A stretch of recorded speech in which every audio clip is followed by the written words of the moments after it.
Chikmagalur trip முடிச்சுட்டு நாங்கள் டான்லிங்க்கு காலையிலேயே கிளம்பிட்டோம். But it was almost 6:30 PM in the evening, so the temple was closed.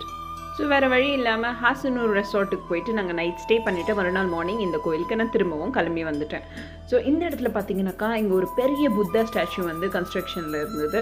So I would say இந்த construction முடிஞ்ச பிறகு அங்கே போய் பார்த்தாக்கா அது சூப்பராக இருக்கும்னு நினைக்கிறேன். ஸோ இந்த டான்லிங் அப்படின்னா என்னென்னு பார்த்தீங்கன்னாக்கா the land of fulfilment. Actually, it symbolizes the resilience of its people in preserving their heritage, Buddhist traditions, and monastic life. So, it was established in 1974 as a Tibetan refugee settlement. So, in the இடத்துல பார்த்தீங்கன்னாக்கா 22 villages இருக்கு with 3,500 Tibetans.